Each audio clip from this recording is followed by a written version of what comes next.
খয়রু আইয়ামিল আরদ, পৃথিবীর সবচাইতে শ্রেষ্ঠ দিন কোন দিন? আরাফার দিন। এই দিনে বান্দা কেঁদে কেঁদে আল্লাহর কাছে নিজের সবগুলো গুনাহ খাতার কথা ঘোষণা দেয় যে আল্লাহ আমি পাপী, আমার চেয়ে বড় পাপী নাই, এই পাপ ওই পাপ আমরা করেছি, একটার পর একটা পাপের ঘোষণা দেয়। আর আল্লাহ এত খুশি হতে থাকে, সব শেষে আরাফার দিনের সূর্য ডোবার আগেই আল্লাহ আরাফার ময়দানের হাজীদেরকে মাফ করার ঘোষণা দিয়ে দেয়। এই দুই দিন শয়তান নিজেকে সবচেয়ে বেশি অপমানিত ফিল করে, অপদস্থ ফিল করে।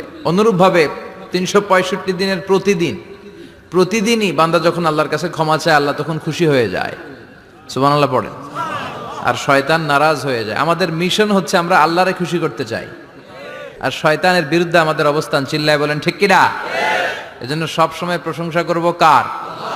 শুকর গুজার হব আল্লাহর জন্য, ঠিক কিনা? বিশ্বনবী বলতেন আল্লাহুম্মা জাআলনি সাবুরা ওয়া জাআলনি শাকুরা ওয়া জাআলনি ফি আইনি সগীরা ওয়া ফি আয়ুনিন নাসি কাবীরা। হে আল্লাহ, আপনি আমাদের ধৈর্যশীল বানান। আমাদের ধৈর্য নাই, অল্পে আমরা অস্থির। আছে না নাই? এই দেশের মানুষ খুব বেশি অস্থির, বাংলাদেশের মানুষ খুব বেশি অস্থির। আমি পৃথিবীর অনেক দেশে ঘুরেছি, সেখানে দেখেছি মানুষজন খুব ধীরস্থিরভাবে কাজ করতে পছন্দ করে।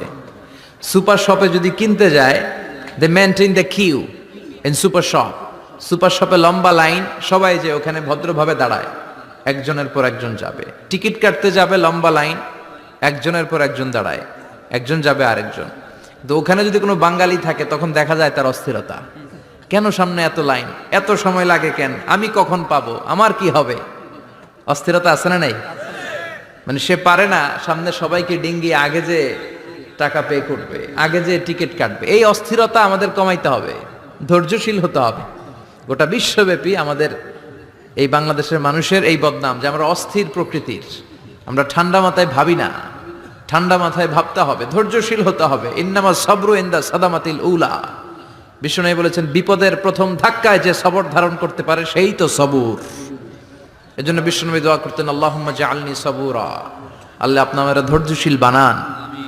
ওয়া জাআলনি শাকুরা, আপনি আমার শুকর গুজার বান্দা বানান। বিশ্বনবীর চেয়ে ধৈর্যশীল, বিশ্বনবীর চেয়ে শুকর গুজার পৃথিবীর কেউ আছে? কথা বলেন। এমন তাবৎ কোনো অত্যাচার নাই যে অত্যাচার বিশ্বনবীর উপর করা হয় নাই। বিশ্বনবী মক্কার জামিনে যখন দাওয়াত দিতে লাগলেন, ওনারে পাগল বলা হতো, বলা হতো তুমি পাগল, বলা হতো মুহাম্মদ একটা কবি, বলা হতো মুহাম্মদ হচ্ছে গণক। বিশ্বনবী যখন রুকু দিতেন, সিজদায় চলে যেতেন, উটের পচা নারী ভুরি এনে বিশ্বনবীর কাঁধে ফেলে রাখা হতো। বিশ্বনবীর গলার মধ্যে রশি ধরে টান দেয়া হতো। কয়েকবার বিশ্বনবীর এই ঘাড়ের এই চামড়া ছিঁড়ে গিয়েছে, একবার চাদর টান দেওয়ার কারণে, আরেকবার রশি টান দেওয়ার কারণে। বিশ্বনবী কিছুই বলেন নাই, ক্ষমা করে দিয়েছেন। যেই মক্কার শত্রুরা বিশ্বনবীকে মক্কা থেকে বিতাড়িত করেছেন, এবং যেই রাতে উনি হিজরত করলেন, মাইগ্রেট করলেন, উনি কেঁদে কেঁদে বারবার মক্কার দিকে ফিরে তাকায়, আবার যায়, আবার ফিরে তাকায়, মাতৃভূমির মায়া ছাড়তে পারছেন না। আর বলছিলেন মাক্কা তো আহাব্বুল বিলাদ ইলাইয়া, মক্কা আমার কাছে সবচেয়ে প্রিয় শহর।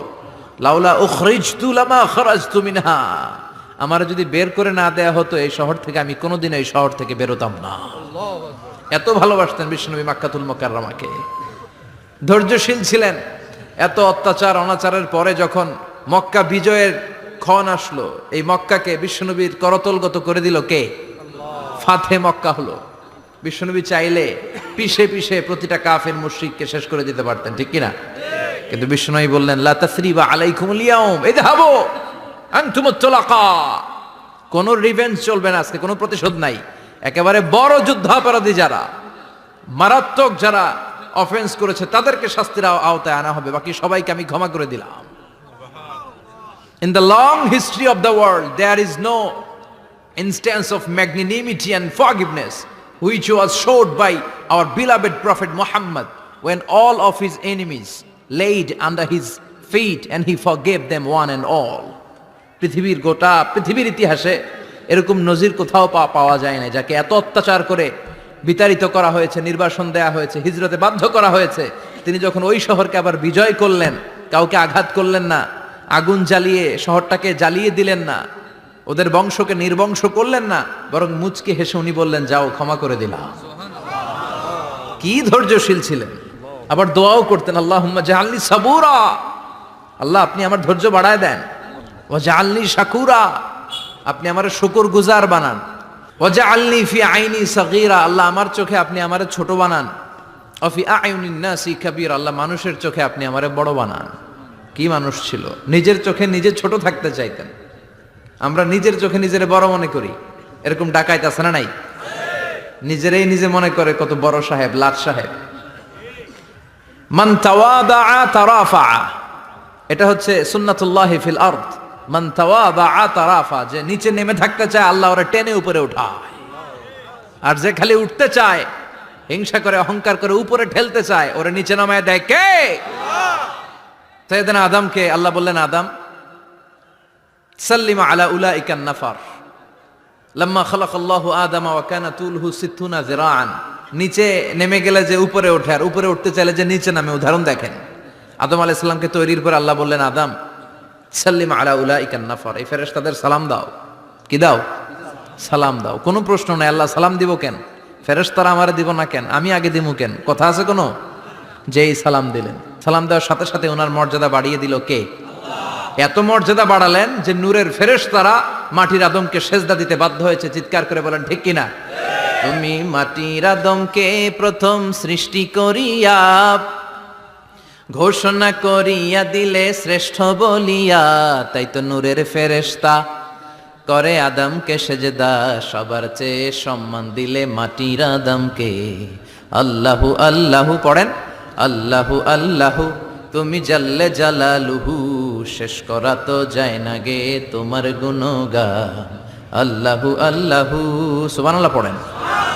কি সম্মান আল্লাহ বাড়াই দিলেন। আল্লাহ বললেন, আদম আজকে থেকে তুমি আশরাফুল মাখলুকাত, তুমি খলিফাতুল্লাহ ফিল আরদ, তুমি পৃথিবীতে আমার খলিফা, ভাইস জেরেন্ট অফ আল্লাহ।